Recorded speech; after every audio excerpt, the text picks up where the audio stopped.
has hit the silver screen, most of us came to know of you as the little niece of the Travancore sisters, Lalita, Padmini, and Ragini. And you seem to be following their footsteps in more ways than one, not just cinema, but in terms of dance too. Can you tell us something about your relationship with them and how exactly you came to enter the film world? My aunts, that is my father's sisters, were Srimati Lalita, Padmini, and Ragini. I actually came to films much earlier than 1984. I did my first film in 1979 as a child artist in the film Mangala Naiki, and I was recommended by the veteran actress Srimati K.R. Vijaya. Yes. So this was a remake of the Tamil of the Hindi film Sajan Bina Suhagan. And that's it. I did that one film, and then I took a break. I went back to studies. If I want to take a break, I usually go back to school, not the other way around. Oh, yeah, okay. So then I did another film in 1983, Bhakta Dhruva Markandeya. It was a mythological film. Then in 1984, January was my film, April 18th. That was your first feature film? That was my first feature film in Malayalam, yes. But many actresses turn to dance when they are, what you say is the lifespan of a heroine in Indian cinema seem to be very, very small. And many actresses seem to turn to dance after they think that their life as an actress is over or something like that. What was it like for you? First of all, there are not many actresses who are looking at classical dancing professionally. There are a few actresses, but the thing is, in this field you cannot, classical dancing needs as much as time as films. You cannot one day decide to quit films and then decide to go, okay, now I'm out of films, let me start on a dancing career. It doesn't work that way. For me, I was simultaneously in it. Even when I was doing my films, I made it a point to go to classes, and I made it a point to at least do a couple of programs, not for anything but for the fact that because performing keeps you in it actively. It is also about performing. It is not only knowledge, it is also about it. And I, at least for the performances, I had to physically work. So when I was in the films, when I was shooting in villages, I made it a point to rehearse every day. I made it a point.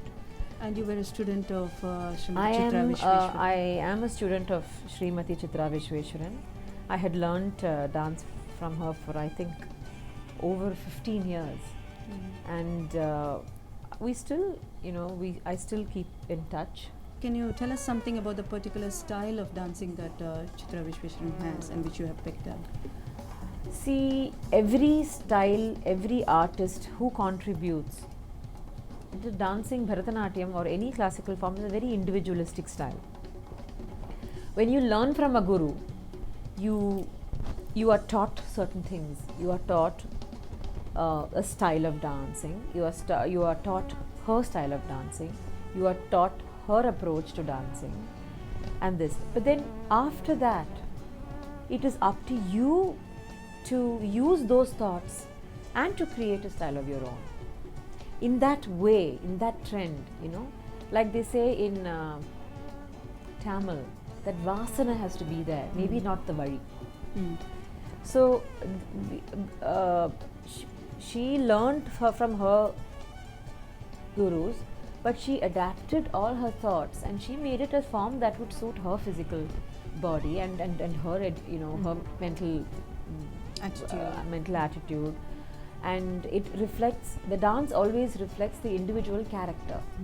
So her dance reflected hers, and then after that, given such a strong base, it is my job to take it on and not to be spoon-fed, and to give it my own approach. The same way for my students. What do you think is really the role of an individual dancer to innovate? There are certain formats that we adhere to, because as long as you have to convince yourself that it is aesthetic, and the aesthetics also change from person to person. You see, but if you overall invoke a sense of rasa from the audience, you know that you are going in the correct path. Basically, it has to be good for the audience. They have to appreciate it. And yeah, So you have a base in classical yes, training, classical. and training. you say that it is possible for an individual dancer to add on to what you have learned and to create something. That's of what I your said. own. That's what I said. Add on. I don't know if it's going to evolve for the better, Yeah. but a dancer will only create a form of dance to suit her mental image, her character, her body also. Now I'm tall. I can't do certain things that my guru did, and she can't do certain things that I did, and my students can't do. Might not look good for them. That something that looks good on me for. So that is changing.